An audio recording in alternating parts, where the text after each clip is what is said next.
The first enemy of Iran is the United States of America.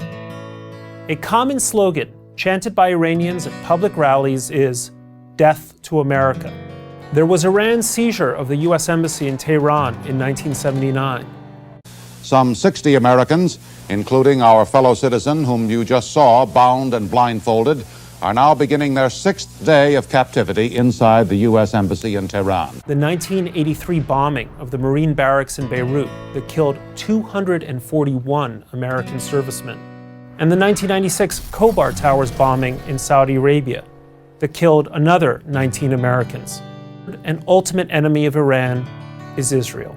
Iranian leaders have called publicly and repeatedly for Israel's annihilation. They wage a continuous terrorist war against Israel through their proxies, Hezbollah and Hamas. These are its terms. For the next 10 years, Iran will reduce the number of centrifuges enriching uranium from nearly 20,000 to just over 6,000. For a nuclear bomb, you need uranium enriched above 90%. Iran has been processing it to 20%. With this deal, it will not enrich above 3.7%. The core of the heavy water reactor at Arak that was capable of producing a significant amount of weapons-grade plutonium will be destroyed or removed from the country. The reactor will then be converted to research for peaceful purposes. The nuclear watchdog will have continuous monitoring and access to all of Iran's nuclear facilities. If the IAEA wants to investigate any suspicious sites beyond those it has regular access to, it will have to seek approval from Iran.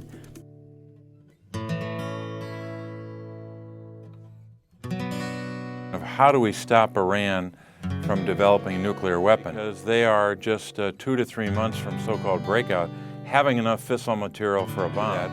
You either have to vote for the agreement or vote against it. I think voting for it is in furtherance of the goal of preventing them from getting a nuclear weapon. We're not actually worried about Iran dropping a nuclear weapon on the United States. Look, it is true that if Congress sabotages this deal, there would be nothing stopping Iran from getting the bomb. That would likely spark an arms race throughout the region. And the alternative to that is war. While there is still a chance Iran could back out of this deal and pursue a bomb, it is highly unlikely. President Obama actually said yesterday that there have been no factual arguments on the other side that are worth scrutiny.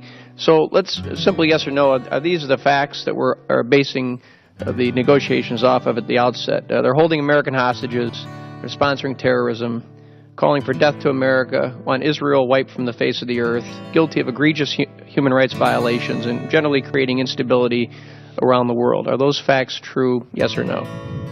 Yeah, they are. Can you tell the country, sir, why you are content with all the fanfare around this deal to leave the conscience of this nation and the strength of this nation unaccounted for in relation to these 4 Americans? I got to give you credit, Major, for how you craft those questions. Major, that's nonsense, and you should know better. Iran supports terrorist organizations like Hezbollah. It supports proxy groups that threaten our interests and the interests of our allies, including proxy groups who killed our troops in Iraq.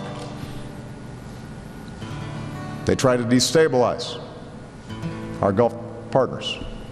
And this will put the Iranian Islamic State that practices terrorism worldwide, it will put it on the threshold of an entire nuclear arsenal. Despite what members of the administration have said that there are restrictions on the use of the money, there absolutely are no restrictions. And in any event, money is fungible and free for the Ayatollahs to use as they will.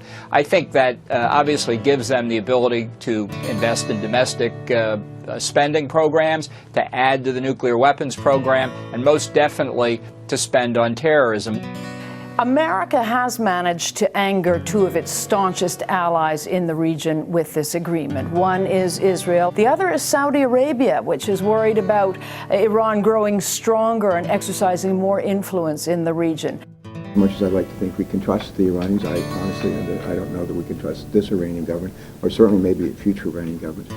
Conducted, we don't know why Iran needs 24 days to move around material and get ready for certain other kinds of inspections. Look, if they had nothing to hide, if they weren't intending to cheat, they wouldn't need the 24 days. Iran cannot be allowed to get the bomb because they might actually use it.